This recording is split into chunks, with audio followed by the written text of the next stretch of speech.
Barakatah Yahweh Shah. Barakatah Yahweh. Barakatah Yahweh. Barakatah Yahweh Shah. Psalms chapter 84 and verse 10. For a day in thy courts is better than 1,000. So one day in the kingdom of heaven is better than 1,000 of your best days on this side, man. Let me repeat that again. One single day in the kingdom of heaven is better than 1,000 of your best days on this side, man. Okay? Where things were better for you. Moments that you can reminisce on and say, yeah, that was a good day. The kingdom of heaven blows it out the park, man. It blows it out the water. Just one day. Not to mention, the Heavenly Father, He's going to stretch out the time. He's going to expand the time so you can enjoy your immortality. You can enjoy your life. And the Lord said in Wisdom of Solomon, He created the Israelite man to be an image of His own eternity, man. We're going to be a likeness of His own eternity, man. We're going to be many most highs, man. We're going to be many most highs. Okay? God's on earth under Yahweh Shemiah Shah. I have said, ye are gods, and all of you are children of the Most High.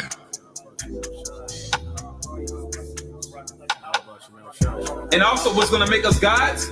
These laws, statutes, commandments, and us judging by the laws, statutes, commandments, but also these laws being in our inner parts, making us those perfect judges. Not to mention, we experience these different reincarnations in this wicked flesh, so we know how to judge the flesh. We know how to judge this body because we've been in this body many times. Okay? But once again, the kingdom of heaven is going to be patterned after the mind of Yahweh Shemiah Shah, man. A righteous paradigm. Our Father, which art in heaven, hallowed be thy name. Thy kingdom come. Thy will be done, in earth as it is in heaven. Barakatah Yahweh Shah. Barakatah Yahweh. Barakatah Yahweh. Barakatah Yahweh Shah.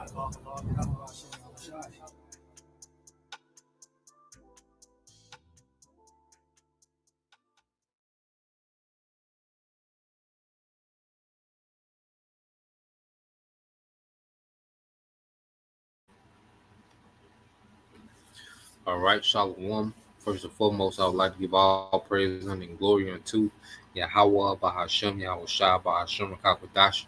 Double honors unto the apostles and the elders of GMS who rule well, teach well, being great examples towards younger brothers, and peace and blessings and salutation to the hopeful lake out there pushing His word and truth and in sincerity across the four winds in the name of Yahweh, Bahashem, Yahweh Shah, pushing to get up out of here. Shalom to the hopeful lake, the believers, the listeners who have came back to the obedience of the scriptures through faith in Yahweh Bashem Yahushua. All right, and what I want to get into today is a continue on, all right, in the book, okay, of First Kings. All right, we made it to chapter 21. Okay, and when you get into this chapter, all right, we're going to see the influence, okay, that Jezebel, all right, this wicked demon, okay, had on Ahab. Okay, and this is the story, all right, this is the count. Okay, well, the Lord was going to pronounce judgment, on Ahab's dynasty and, his wicked wife, Jezebel. Okay, now, when you go into this account, let's go into it. Start off with First Kings. Right here, share the screen. All right, so you get First Kings chapter 21, all right, in verse 1. And it says, 1 Kings 21:1 said, now there was a man named Naboth from Jezreel, okay, who owned a vineyard in Jezreel beside, all right, the palace of King Ahab of Samaria. One day Ahab said to Naboth, since your vineyard is so convenient, all right, to my palace, I would like to buy it and use it as a vegetable garden. I will give you a better vineyard in exchange, or if you prefer, I will pay for it. So King Ahab wanted this vineyard, because it was close, to his palace. Okay, it would have been convenient for him.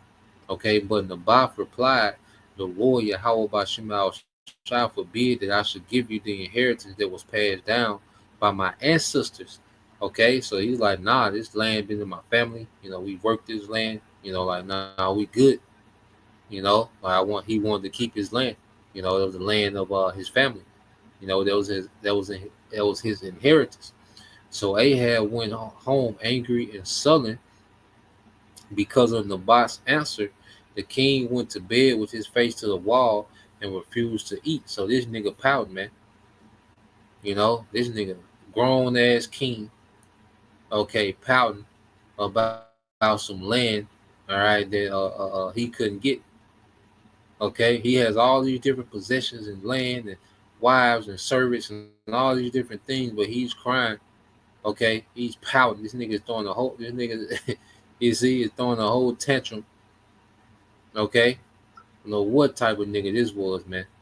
And it says, what's the matter? His wife Jezebel asked him, What what's made you so upset that you're not eating? I asked Naboth to sell me his vineyard or trade it, but he refused. Ahab told her, so he's whining to his goddamn woman, man. Okay? Now that this has got to be the weakest king Israel ever had, man. From the northern tribes, he's from Ephraim. Okay, but this has to be the one of the weakest kings in history, man. Okay, this nigga Ahab, man. So now he's whining, complaining to his goddamn woman. Okay, it says, I asked Naboth to sell me the vineyard or trade it, but he refused. Ahab told her, he says, are you the king of Israel or not? Jezebel demanded, get up and eat something and don't worry about it. I'll get you Naboth's vineyard. Okay, so he done told, his woman, all right, would you tell who wears the pants in this situation? So now she's scheming. All right, she begins to scheme, to get this land from Naboth. Okay, so it's like a child crying to his goddamn mother, man. Good grief, man. You read this story and it's like, god damn. This is 1 Kings 21:8. So she wrote letters in Ahab's name, sealed them with his seal. So she pretty much, I say, she runs the kingdom.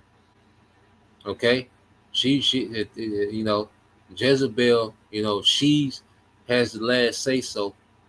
Okay, when it comes to the northern tribes at this point. Okay, Ahab is pretty much her puppet. Okay, it says, so she wrote letters in Ahab's name and sealed them with his seal and sent them to the elders and the other leaders of the town where Naboth lived. In her letter, she commanded, call the citizens together for fasting and prayer and give Naboth a place of honor, and then set 2 scoundrels across from him who will accuse him of cursing the Most High and the king.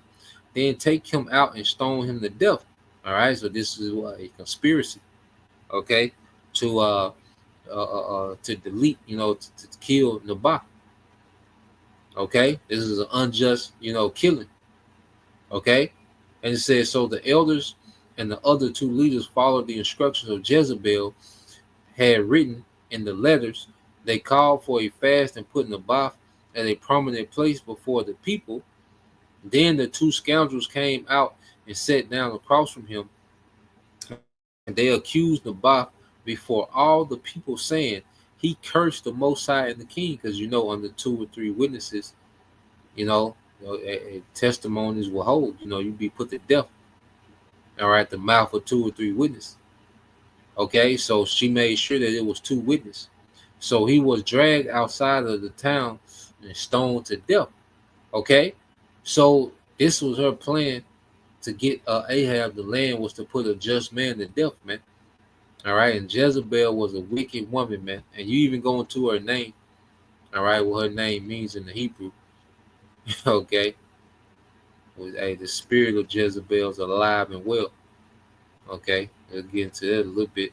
But so you go into this word Jezebel, which is Ayah-Zabal, all right, Ayah-Zabal, okay, in the Hebrew. And what does it mean? It says Baal exalts, okay, or Baal is husband to, or unchaste. Okay, so there's a spirit of pride. All right, she joined to Baal. okay, which is both basically Satan or unchaste, man, undisciplined, wild, okay, and that's a spirit that's prominent, today in most modern women. That Jezebel spirit of proud, and the spirit of Satan.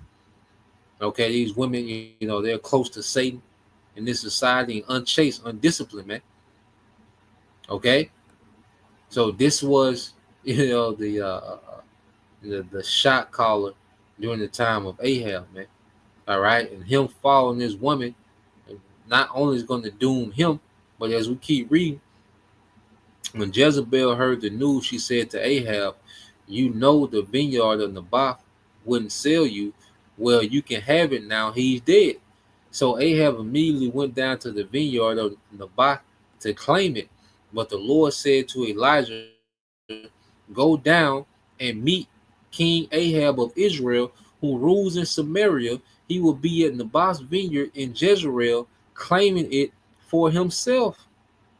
Okay, so the Lord, all right, he matter of fact, let's get a precept, because the Lord oversees everything. You see, and people think that they can plot and scheme, as long as they can fool men, they good. Well, no, it doesn't work like that. Okay, so the Lord's going to intervene, okay, and bring judgment, all right, to this situation, man. Okay, this is Ecclesiastes 5:8. It says, if thou seest the oppression of the poor and the violent perverting of judgment and justice in a province, which you just seen that in this account, marvel not at the matter, for he that is higher than the highest regardeth, and there be higher than they. So the Most High, okay, has the last say so in judgment, man. And just because they was able to set up this plot, okay, and kill a just man, that doesn't mean, all right, that there's no punishment behind it. Sometimes the Lord, his timing might be different, but he's a righteous judge every time. Okay, and in some cases, you might not even got in this lifetime, man, but that judgment eventually always comes around. Okay, it can be immediately, it can be on down the line, or it can be in the next lifetime, man, but that judgment always comes around, man. When you go here to Proverbs,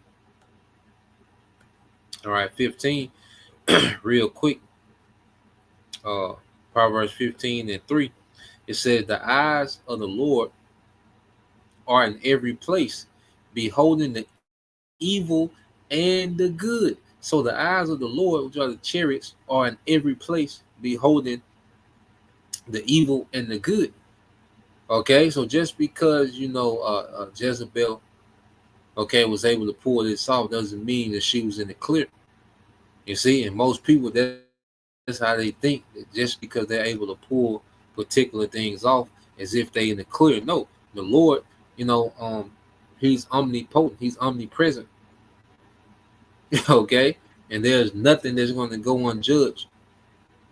You see, and another thing, like I say, people think, just because they've gotten away with it, time after time, they've been able to finesse. Okay, they in their mind, okay, they think that they've outmaneuvered judgment. They've outmaneuvered the judgment of the Most High.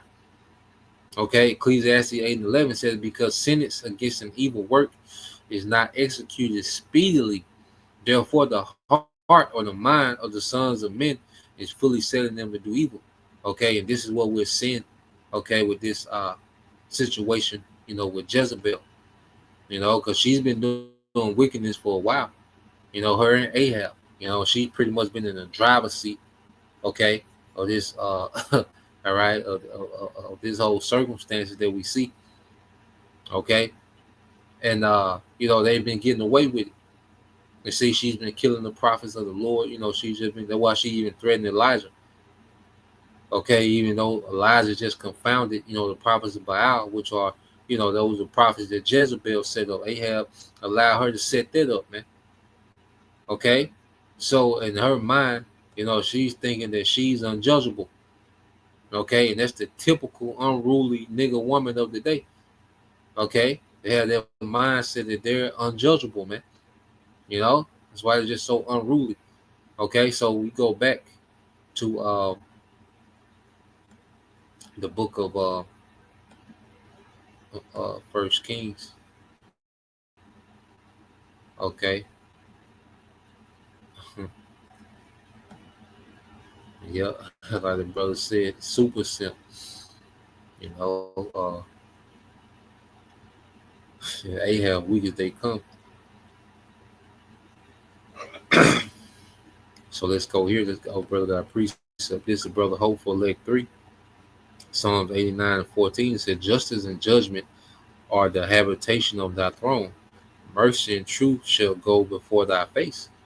Okay, so we serve a power that's all about justice and judgment, man.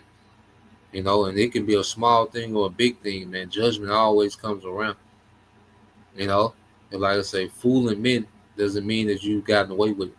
Being able to pull it off, okay, pull something off, pull off wickedness, you know, and you might be able to do it repeatedly. You might be able to do it for years, okay. But just because you're able to pull off, wickedness, that doesn't mean that you've gotten away with it.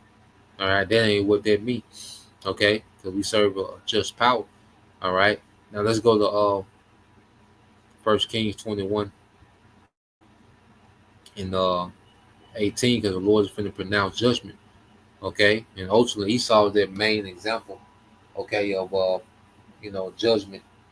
Okay, that's long overdue. Okay, Esau is going to get it the worst. All right, because he's gotten away with so much. He's still, in his mind has more wickedness. You see, this devil, his mindset is, I'm going to pull off more wickedness. I'm just getting started. Okay, but reading down First Kings 21 to 18, it says, "Go down to meet King Ahab of Israel, who rules in Samaria.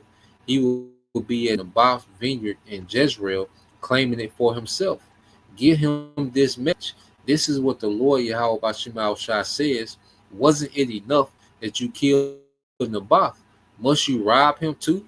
Because you have done this, dogs will lick your blood at the very place where they licked the blood of Naboth. So my enemy, you have found me," Ahab exclaimed to Elijah. So when Elijah rose up on it, he had this message. Okay, that look, the same place. All right, that this wickedness was done under your watch. Okay, these things are going to be done unto you. Okay, it says, "So my enemy, you have found me," Ahab exclaimed to Elijah.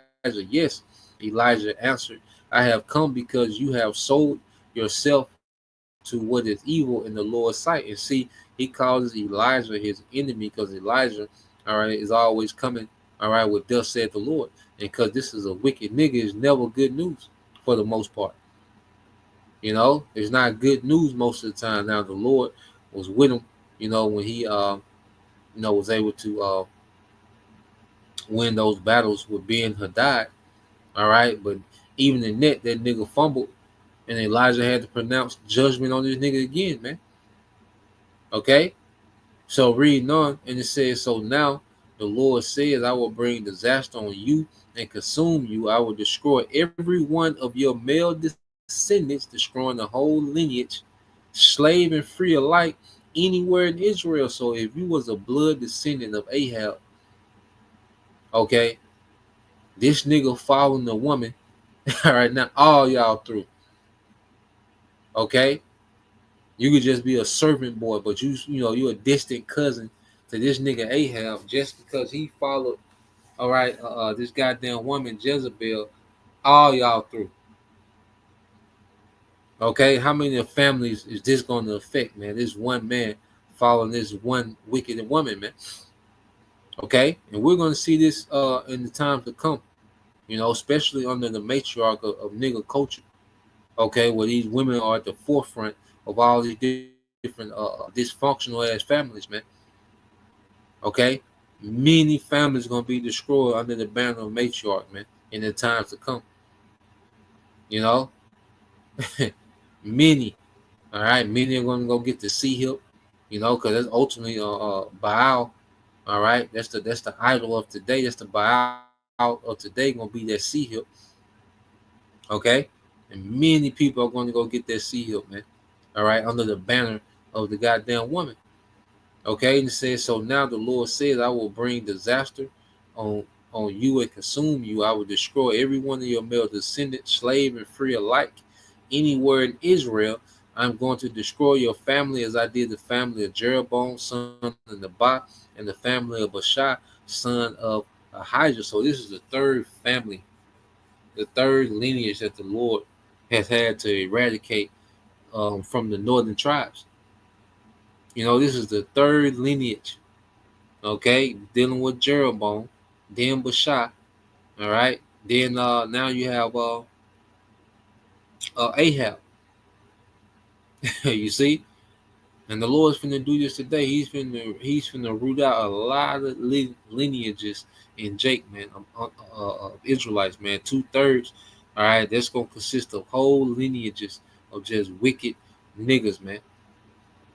Okay, it says, for you have made me very angry and have led Israel to sin. And regarding Jezebel, the Lord says, dogs will eat Jezebel's body at the plot of the land in Jezreel. The members of Ahab's family who die in the city will be eaten by dogs, and those who die in the field will be eaten by vultures, man. So this is a heavy, judgment, okay, that's going out. Verse 25, it says, no one else so completely sold himself to do what is evil in the Lord's sight as Ahab did under the influence of his wife Jezebel. Okay, read this again. 1 Kings 21 and 25 in the NLT. No one else so completely sold himself to what was evil in the Lord's sight as Ahab did under the influence of his wife Jezebel. Okay, and the worst place a man can be is under the influence of a goddamn woman, man, especially a wicked woman. Okay, so no king of the northern tribes is more wicked than this nigga that was under the direct influence of his woman, and that's why I have these precepts lined up. Okay, you go over here to the side. All right, let's go over here. Okay. This is the book of Sirach, chapter 39. Sirach 33 and 19. It says, give not thy son and wife, all right, give not thy son and thy wife, thy brother and friend, power over thee while thou livest, man. Okay, and give not thy goods to another, lest he repent thee, and thou entreat for the same again. Okay, so this guy Ahab, he gave his wife power over him, man. Okay, and it led to all his male descendants being eradicated out of the earth, man. Giving his power, his woman authority over him, man. And you have this, that spirit, like I said, of Jezebel, heavy in the earth today, man, where most women, are very manipulative and they love, to manipulate and gain power over men. Okay, this is the norm in this society, man. The average woman, is in the spirit of Jezebel. Okay, most women in today's culture, okay, they come in this same spirit, very manipulative, especially if you a man with any type of authority or rank. A lot of women, they target that, man, because they covet, all right, men's authority, man. Okay, so when you keep reading Sirach 26 and 23, okay, it says a wicked woman is given as a portion to a wicked man. Okay, you see, a match made in hell. All right, so if you're wicked as a man, the Lord allows you to come into, okay, the what you want to call it, all right, the joining, okay, for lack of better words, okay, He allows you to be joined, to a wicked woman, which is gonna be your doom, okay, because Jezebel, she led, Ahab, far away from the Most High, farther than any other king in Israel. Okay, she led him far, okay, into the dark, man. All right, and the Lord to give over a wicked nigga to a wicked woman. And then on the flip side, I think in Ecclesiastes it say how, matter of fact, let me try to find it. You know, but she was his wicked reward for being a wicked nigga, man. You see, but on the flip side, when you go to Ecclesiastes chapter 7, okay, Ecclesiastes 7 and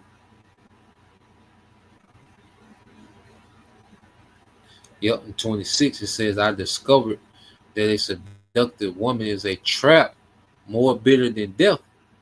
Okay, a seductive woman, you know, those flattering words, okay, pretending, you know, to be submissive and down, and you know, well, it's a trap. You see, that manipulation, man. All right, so this is King Solomon.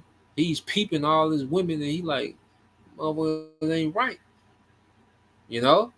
And it says, I discovered that a seductive woman is a trap more bitter than death. Her passion is a snare. Her soft hands are chains. Those who are pleasing to the Most High will escape her, but sinners will be caught in her snare. Okay, and Ahab was a sinner caught in the snare of a wicked woman. Okay, but if a man is pleasing to the Lord, he'll set it up, you know, where that man can escape. Okay, those traps and, you know, snares set up, okay, by women, man. Okay, that's why it pays to be tapped into Yahweh Shema Shai, man. You know, it pays to be tapped in. Okay, yeah, you save a lot of headache, man. Okay, this is First Kings chapter 21. Okay, back into it now. I think I got one more over here.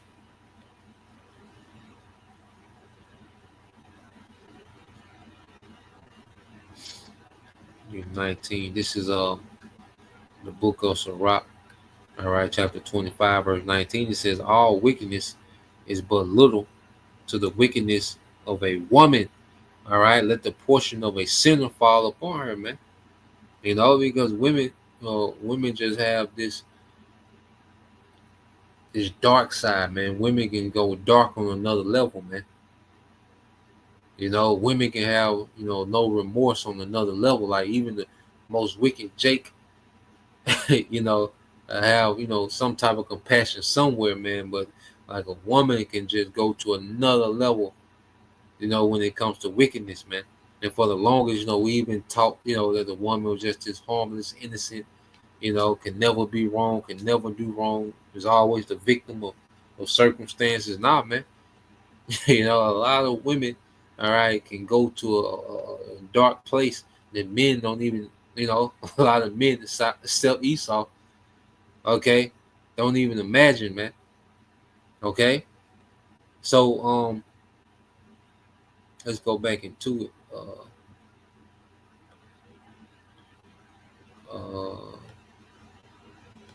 This is First Kings 21. Okay, and 24 says the members of Ahab's family. I read that. Jump down. All right, verse 25 again. First Kings 21:25 said, no one else so completely sold himself to what was evil in the Lord's sight as Ahab did under the influence of his wife Jezebel. His worst outrage was worshiping idols, just as the Amorites had done, the people whom the Lord had driven out from the land ahead of the Israelites. But when Ahab heard this message, he tore his clothing, dressed in burlap, and fasted. He even slept in burlap and went about in deep mourning. Okay, so he Ahab, you know, he fasted, he tore his clothes, like damn, you know. It said, then another message from the Lord, Yahweh Shema Shai, came to Elijah. Do you see how Ahab has humbled himself before me? Because he has done this, I will not do what I promised during his lifetime. It will happen to his sons. I will destroy his dynasty, man. So the Lord had, you know, a tad bit of mercy on Ahab, and didn't destroy him or his lineage, during his lifetime, but he would do it, all right, during, all right, the age of his sons, you know. So Ahab, he was out of there, his dynasty was out of there, blotted out, man, you know. So just as the brother, put up, let's get this real quick. All right, that's why I named this Under the Influence, man. Okay, Ahab, was under the influence, of a woman, okay, and destroy his whole goddamn dynasty, man. And we in the time now, the scriptures say, let no one take thy crown, man.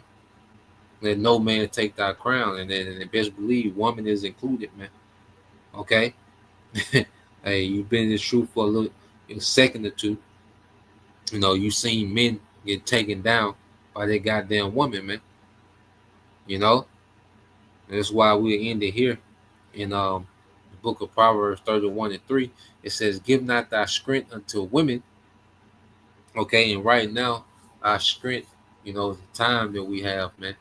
You can give your resources that destroy you, but right now, the most valuable thing that we have is this time. All right, and this privilege to serve the Lord. That's our strength right now, man. That's what's making us valuable as men, is our ability to serve the Lord, our capacity to serve Yahweh Bashim Al-Shai, man. Okay, our focus, our attention. That's our strength, our intention to have our eye single towards Yahweh Bashim Al-Shai. That's our strength, man. Okay, and we're not here to give our strength, to no goddamn woman, man. And her pettiness and vanity, man. It says, "Nor thy ways to that which destroyeth kings," man. And we just seen a grave example of that. All right, with this clown Ahab. All right, that nigga might be Travis Hunter coming back, man. That nigga probably was Ahab. You see, a clown, all right, reincarnated. But there was a point. So Lord will, your brothers, all right, and you sisters edified once again. I want to give all praise and glory unto Yahweh, Bahashem, Yahweh Shai, Bahashem, Kakwadash. Double honors unto the apostles and the elders of GMS who rule well, teach well, being great examples towards younger brothers. And peace and blessing, salutation to the hopeful. Shalom.